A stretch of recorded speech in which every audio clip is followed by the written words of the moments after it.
ብለው ፋኒ ወንድ ሽተት በመጀመሪያ እውነቴን ነው የምልህ። እነዚህ ሴቶች የሚጫወቱብህ እንደ ወንድ ስላላዩ። አዎ ጂጂ ብታገኝ በጠረባ ጥላ ተቀጠቅጣል። አገጭን ብለህ ደስ ይለኛል። ጌታ አይታችሁታል ሲደንስ በጥፊ ብለህ ሲንግል ዳድ ወንድ ነው ወጥቶ ሰርቶ የሚያመጣው ወይስ ሴት ናት? እኔ አድጌያለሁ በስያለሁ። እቺ ልጅ ግን ልጅ ስለሆነች በሰዓቱ ሁለቱም በፍቅር ተገናኙ። እሱን ለጥቅም እሷ ለፍቅር እናግዛለን። አጠገብ ነው ምን ቆመው። በህግም ከመጡ ምስክር አለን። ተሰድበሃል፣ ተዋርደሃል፣ ማንነት ዝቅ ብሏል አለውልህ። እኔ ይሄ እንደሚመጣ አይነው። ቻፓ ተለቃለ ስራ አለ ወይ ወይስ ቤት አለ ወይ ስትባል ኔፓ ከሆንክ ኦኬ ትላይሉሃል። ኔፓ ነው ትምሩ የለም ውሸት። ልጆቹ ሄደው ተዝናንታ ወዲያውኑ ቪዲዮ ይሰራባቸዋል። ከዛ በኋላ መንግስት እዚህ ደግሞ ሊበላ የጀርመን መንግስት በድጋሚ ሊበላ ማለት ነው። ሁሉም እኮ ሀበሻ ገበናሽን ግን ባታወጪው መልካም ነው። ለምን የልጆችን አባት ስትሰድቢ ልጆችሽን እያዋረድሻቸው ነው ለወደፊት ባይዘው። ለምን አባታቸው ነው አይቀየርም። ሁለት ከወለድሽ በኋላ ነው እንዴ እጥረቱ የእቃው ማነስ ምናምን እየታየሽ። አሁን መርካት ሳቺ ስቀሪ እቃሽ ስለሰፋ ያኔ ነው የተገለጠልሽ ማለት ነው። ስለዚህ ችግሩ ያለው ካንቺ ጋር ነው። ለስድባችን በጣም እናመሰግናለን። ቴንኪው እናመሰግናለን። ይሄ የሚያሳየው እንግዲህ ኢትዮጵያኖች ምን ያህል ለሴት ያላቸውን ክብር ነው የሚያሳየው። የምን እርዳታ ነው? ልጆቹ ተርበዋል ልጆቹ ተጠምተው የጀርመን መንግስት ብር ከልክሎ ብለው ፋኒ ወንድ ሽተት በመጀመሪያ እውነቴን ነው የምልህ። እነዚህ ሴቶች የሚጫወቱብህ እንደ ወንድ ስላላዩ። እንደ ወንድ ቢያዩ ስታወራ ገላለ በቃ። አዎ ጂጂ ብታገኝ በጠረባ ጥላ ተቀጠቅጣል። ማስኩላር የወንድ ማስኩላር አይደለም። እንዲህ በጠረባ ጥላ ረቅጣ ነው የምትልክ ከዝሆኗ ጋር ብትገናኝ። የወንድነት ግሬስ የለም። እውነቱን ነው ምናምን ስደነት ስራሱ አገጭን ብለህ ደስ ይለኛል። ጌታ አይታችሁታል ሲደንስ በጥፊ ብለህ ባናቱ መትከል ደምን ያፈላል። እንደ ወንድ አይደለም ሁኔታው ራሱ ወንድ። ስለዚህ ሴቶቹ የተጫወቱበት እናትም የእሷ እናትም አብረው የሚንቁ ለዛ ነው፣ የናቁ ለዛ ነው፣ እንደ ወንድ ማያዩ ለዛ ነው። እዚህ ጋር እንግዲህ ፋኒ አንገቱን ደፍቶ ለልጆቹ ሲል ነው እየኖረ ያለው። በሰው ሀገር እንግዲህ ምንም ማድረግ ስለማይችል ነው አንገቱን ደፍቶ እሺ ብሎ ሁሉን ነገር ተቀብሎ ስድቡንም ጥላቸውንም ያለውን ነገር ሁሉ ተቀብሎ ያለው። እንግዲህ እዚህ ጋር ዮኒ ማኛ እንግዲህ እንደለመደችው እንግዲህ ገፋፍታ እሱንም ፋውን ለማሰራት ነው እንግዲህ ወፈፍ የሆነ ሰውዬ። እንግዲህ እኔ ፋኒ እንደዚህ አይነቱን እንዳትሰማ ነው እንደኔ። ሌላ ምንም ምለው ነገር የለም። አሁን ያለበት ነገር ለልጆች ስትል ምንም ዋጋ መክፈል ትክክል ነው ባይ ነኝ። አሁን ባለው መንገድ ቀጥል ነው ምለው። ሌላ ምንም ምልህ ነገር የለም። ፋኒ ሲንግል ዳድ ገና በሁለት ሳምንት 4 ወርኛ ሲንግል ማን ብለናል እንዴ? አላልንም እኮ አላልንም። ሴት ሆነሽ እንዲያውም ሳምሪን ወንዶች አልሰደቧት፣ ወንፊትም ስናችሁ የተሳደባችሁት ደግሞ አታፍሩ ፊት ለፊት። እኔ እኮ አንዳንዴ የሆነ ነገር እንኳን ለመናገር እዚህ ጋር በተለይ በእንደዚህ አይነት ሲቹዌሽን ላይ ገብቼ አስተያየት ለመስጠት ከራሴ ጋር አወራለሁ።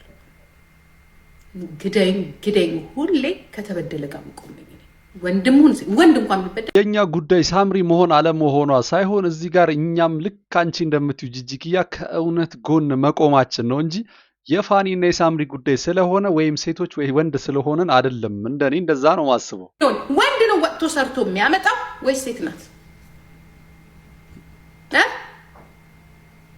ናት? ይሄንን እያወቃችሁ ስራ እንደሌለው ልጆቹንና ቤተሰቦችን የሚያስተዳድር ወንድ በአለማችን ላይ ብዙ እንዳለ የልጅነት እኔ አሁን ስራ ስለሌለው ነው አይደለም አውልቄ ጣልኩት። ለምን እኔ አድጌያለሁ በስያለሁ።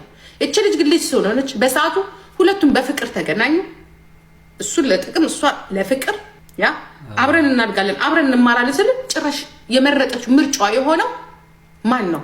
ፋውል የሆነ ሰው ስራ የማይወድ ቁጭ ብሎ ብቻ እኔ እኮ ስለምናውቀው ስላየን ለዚህ ነው ከመጀመሪያም ጀምሮ ሪጀክት ያደረኩት ስለማይሆን ሪጀክት። እኔ የዚህ ሴትዮ ነገር እየገረመኝ ያለው ምንድነው ወንድ ልጅ ፕሮቫይደር ነው እስከተባለ ድረስ ደግሞ ልክ ወንድ ልጅም እንደ ወንድ ልጅ ማክበር ይኖርባታል ማለት ነው። ሌላ ምንም ጥያቄና መልስ የለውም። ወጥቶ መስራት ያለበትና ወይም ደግሞ ፕሮቫይደር መሆን ያለበት ወይም የቤቱ ምሰሶ መሆን ያለበት ወንድ ልጅ እስከሆነ ድረስ በዛ ልክ እሷም ለሱ ሰፊ ነው ታሪኩ። የተጣሉት የነበረው ቤት ላይ ምንም አይነት ስራም አልሰራም፣ ውጪ ምንም አይነት ስራ አልሰራም ነው እንጂ ጉዳዩ ቤተሰቡን አላስተዳድርም፣ የገንዘብ ምንጭ አላመጣም ያለ አይመስለኝም። ሳሚና ጂጂኪያ እዚህ ጋር ምንድነው እያልሽ ያለሽው ነገር ሌላ ታሪክ ነው እያወራሽ ያለሽው። እናግዛለን፣ አጠገብ ነው የምንቆመው።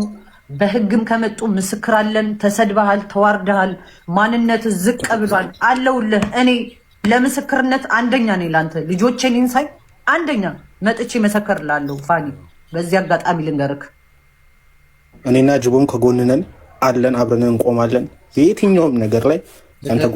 ትክክል ጀግና አባት ልጆችን በእንጀራ እናት አላሳድግ ብለህ የምትታገል አባት ወንድ መከበር ያለበት። እምባዬ ይመጣል። ኖ እውነት ነው። ጎበዝ። እንግዲህ እኔ እዚህ ጋር ምን እየተፈጠረ እንደሆነ ሊገባኝ አልቻለም። ከጂጂኪያ ጋር ተጣልታ ነው እንግዲህ የቅርብ ጓደኛዋና ፍሬንዷ እንደነበረች ነው የምናውቀው። እዚህ ጋር ግን ሲደርስብህ የነበረውን ነገር ሁሉ እናውቃለን። ከእውነት ጎን ነው የምቆመው እያለች ነው። ዝነጅቦም እንግዲህ ከአንተ አጠገብ ከጎንህ እንቆማለን፣ ሌጋሊም በሆነ መንገድ ብትሄድ ለአንተ ዊትነስ ሆነን እንቀርባለን እያሉት ነው ያሉት። በጣም ደስ የሚልና የሚገርም ነገር ነው። እንግዲህ ለዱ መጀመሪያ ኢንጆይ አድርጉ፣ ከዛ ስራ ያዙ፣ ትምህርታችሁን ጨርሱ። እኔ መጀመሪያም ስጮህ የነበረው ይሄን ነው። ይሄ እንደሚመጣ አይ ነው። ይሄ ዩቱብ ባይኖር ኖሮ ራሱ ድሮ ነበር የምትባሉት። ይሄ ልጆች ገንዘብ ባይኖር ድሮ ነበር የምትባሉት፣ በተለይ በእርሶ በኩል ማለት ነው። ምክንያቱም አላማዎች የእርሶና የእርሶ አላማዎች ምንድነው? ሶስተኛ ቤት መስራት። ሄደሽ ታመጫለሽ፣ ትሮጫለሽ፣ ብር ትሰሪያለሽ፣ ሄደሽ ከራስሽም ደሞዝ ከሚሰጥሽም ከትምህርት ቤት ደሞዝ ጠቅልለሽ ታመጫለሽ።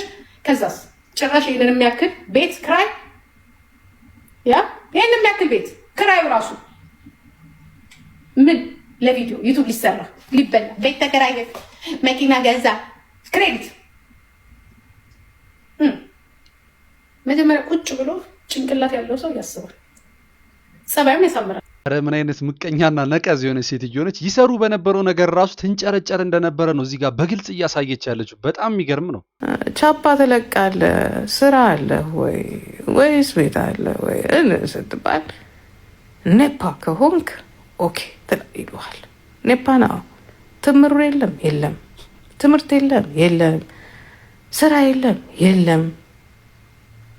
ህይወት ምንድን ነው ስትባል ደን ስትል ኦኬ ከዛ ወደ እናት ወይንም ደግሞ ይህንን ወደ አመለከቱት ይመጣና ይሄ ነገር የለም፣ ስለዚህ በምን ልትስማሙ ትችላላችሁ የሚለው ላይ ይደርሳሉ ማለት ነው።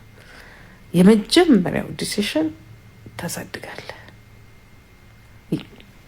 ስራ የሌለው ያሳድጋል። ስራ ሰርቶ ማያቅ ስራ የሌለው ይዛል፣ ያሳድጋል። ከዛ በኋላ እኔ አያት ነኝ ምናምን ብትል እናመሰግናለን ተኝ ነው የሚሏችሁ እንደኔ ማለት ነው።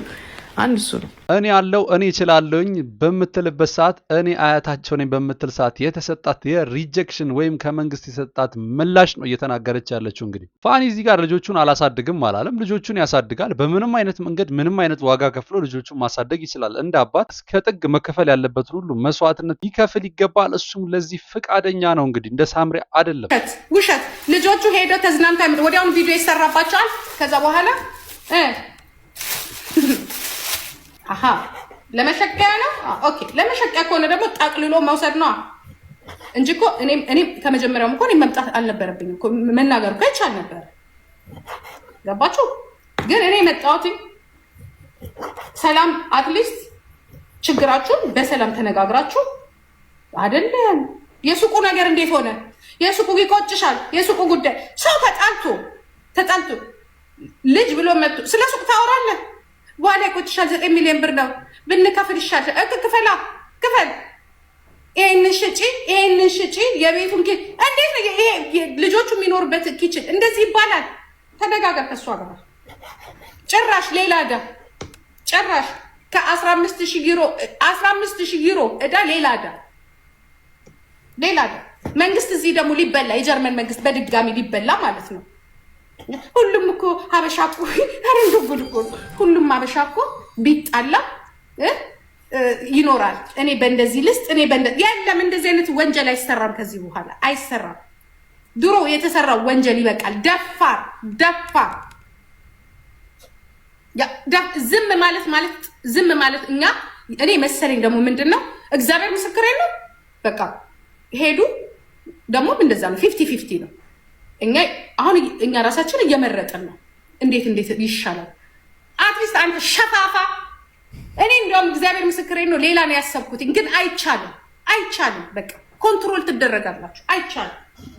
ችግሩ እዚህ ሀገር አይቻልም። እሷ ደግሞ እዚህ ነው ያደገችው። ባታድግም ጭንቅላቷ እንደነሱ ስለሆነ እንዳበሻ ሴት አይደለችም። ወደዚህ ምትላት አይደለችም። በቃ አይደለችም።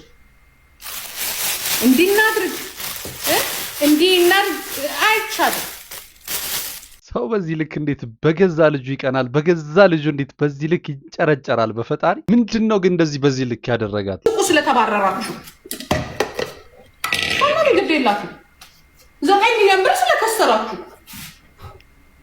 ደስተኛ ነች። በዚህ የሚወራው ስለሌላ ስታስቡት በሁለት ቀን 2 ቪዲዮ ሲሰራ አጠረጠሩም እንዴ? እሁድ ለታ ከዛ በነጋታ ሪል ስቴት ብር እየተለቃቀመ ነው። ምክንያቱም እንዲከፈል ሱቁን ለማትረፍ ምን አገባል? ስማችን መጥፋት አለበት? ምን አገባል? አዋጡለት፣ ድረሱለት፣ ሱቁን አትርፉለት። ደግሞ አይተርፍም። ምክንያቱም ሴፕቴምበር ችግሩ መሀይም ነው።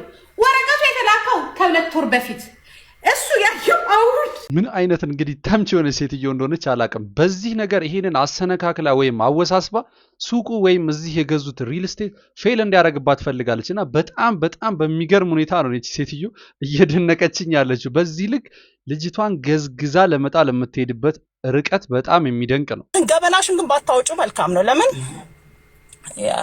የልጆችን አባት ስትሰድቢ ልጆችሽን እያዋረድሻቸው ነው ለወደፊት ባይዘው። ለምን አባታቸው ነው አይቀየርም። አንዴ አጭር ነው ምናምን እንዴ 2 ከወለድሽ በኋላ ነው እንዴ እጥረቱ የእቃው ማነስ ምናምን እየታየሽ 2 ከወለድሽ በኋላ ነው እንዴ አይንሽ የተገለጠልሽ ማለት በጣም ገባሽ። አሁን መርካት ሳቺ ስቀሪ እቃሽ ስለሰፋ ያኔ ነው የተገለጠልሽ ማለት ነው። ስለዚህ ችግሩ ያለው ካንቺ ጋር ነው። እውነቴን ነው የምለው።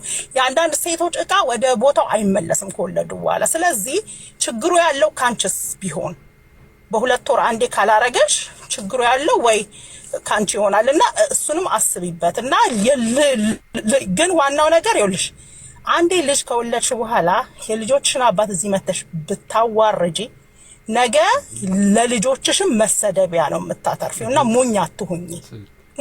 በቃ ይሄ ማይቀየር ፋክት ነው። የልጅሽ አባት ነው በቃ that is it እና አክብሪው እና ልጆችን ባታዋርጃቸው ይሄ ሁሉ ነገር ይቀመጣል። ልጆች ነገ አድገው ሲያዩ ምን ይሰማቸዋል? ስለዚህ እያሰብን ብንል ጥሩ ነው። አንዴ ይሄውልሽ ቦይፍሬንድሽ ምናምን ሆኖ እንዴ እቃው ትንሽ ምናምን ብትይስ ኦኬ በቦይፍሬንድ ግን አሁን ልጅ አለሽ ኦልሬዲ እና በጣም ለራስሽም እየተዋረድሽ ነው። ጎልድ እየተናገረች ያለችው ምንድነው? አንድ አካል አንድ አምሳል ከሆናችሁ በኋላ እሱን መሳደብሽ ወይም ፍሬ ካፈራችሁ በኋላ እሱን መሳደብሽ ራስሽን እንደሰደብሽ ነው የሚቆጠረው። ነገም ልጆችሽን እየበደልሻቸው ነው የምትላት። ነገ ላይ የሚያፍሩብሽ እናት እየሆንሽ ነው። የቤተሰቡን ሚስጥርና ገመና እያጠፋሽ ነው እያለቻት ነው። ሺዝ ራይት። እናንተ ምን ትላላችሁ በዚህ ላይ? ለስድባችሁን በጣም እናመሰግናለን። ቴንኪው እናመሰግናለን። ይሄ የሚያሳየው እንግዲህ ኢትዮጵያኖች ምን ያህል ለሴት ያላቸውን ክብር ነው የሚያሳየው። ያው ለዚህ እኮ ነው ጦርነቱ ረሃቡ ያንደፋድፍሻል። ዳን ጦርነቱ አይቀር ረሃቡ ያንደፋድፍሻል። ከዛ እንዴት ያለሽ ምን ሰራው ምን አረኩኝ ጌታው ይቅር በለኝ ንስሐ አይሰራም። አሁን ንስሐ መግባት ሪኮርድ አድርጉ። ሁላችሁ ሜን ጉድ ሪኮርድ አድርጉ። ሪኮርድ እንድታረጉልን ነው የምንፈልገው። እስከነ ኮሜንቱ ሪኮርድ። አንቺ ሊቨርኩዘን ግን ያለው ሸበላ ብዛት ምንድነው? ወይኔ ሰፈሬ ጠየቤሬ የቆየሽ የሚያቃጥልሽ ነገር አንበሳ ጋይስ አንበሳ። ልጅቷ አሁን ላይ ደስተኛ እንዳልሆነች እንግዲህ ፊቷ ላይ ማየት ይቻላል። ማንም ጤነኛ የሆነ ሰው ፊቷን ቢያይ እንግዲህ ከልጆቿ መራራቋ ምንም አይነት ደስታ የላትም። ሌላ ግን መሸሸጊያና መግቢያ ስለሌላት የግዴታ እናትየዋ በምትቀበለውና በምትደግፈው መንገድ በሷ ፓዝ መሄድ እንዳለባት ስላመነች ብቻ ነው ያን እያደረገች ያለችው። የምን እርዳታ ነው? ልጆቹ ተርበዋል እንዴ? ልጆቹ ተጠምተው የጀርመን መንግስት ብር ከልክሎ ያለ ረቢ ገደል መግባት። አሁን ነው ገደል መግባት አሉ። አሁን ነው ገደል መግባት። ኦኬ ለማንኛውም እኛ እስካሁን ድረስ እኛም በራሴ በግሌ ነው የምሰጣችሁ፣ እንዳትሳሳቱ ምናምን ነገር። ከፈለጋችሁ ተሳሳቱ፣ አይምሯችሁ ይወቅሳችኋል። ኦኬ ብዙዎቻችሁ ለጥፋችሁ ስትሰዱ እየሰደባችሁኝንም ነው እኛንም እየሰደባችሁ ነው ምናምን ነገር። እኛ ችግር የለውም። አንቺ ጋርማ እንዴት ችግር ይኖራል? ስድቡንም ጥላቻውንም አንቺን በክፋትም ብዙ ነገር እንግዲህ ስለለመድሽው ምንም አይነት ነገር ሊኖር ይችላል ብዬ አላስብም። እቺ ልጅ ግን ባለመደችውና በማታውቀው ያለ እድሜዋ ብዙ ጫናዎች እየደረሱባት ነው ያለው። ቤተሰብ መስርታለች። ቤተሰብሽን እበትናለሁ እንዳልሻት እንግዲህ በትነሽባት እዚህ ደረጃ አድርሰሻል። እኔ እንጃ ምን አይነት ደስታና ስኬት እንደሚሰማ አላቅም። የሰው ልጅ አንዴ መርጦ እስከገባ ድረስ ትዳር ብሎ ያንን ህይወት መቀበል መቻል ነው እንደ ቤተሰብ የሚያስፈልገው። እንግዲህ መጀመሪያውኑ ወይ መምከርና መያዝ መጠበቅ ነበር እንጂ አንዴ ከገባች በኋላ ግን ደግማ እየወለደችም ልጅ እንደገና እንግዲህ እዚህ ነገር ውስጥ ከቶ መደሰት ምን የሚሉት የሰው ባህሪ እንደሆነ እኔ አላቅም። እናንተ በዚህ ላይ ምን ትላላችሁ? እስቲ የራሳችሁን አስተያየት እስቲ ኮሜንት ላይ ጣል አድርጉ።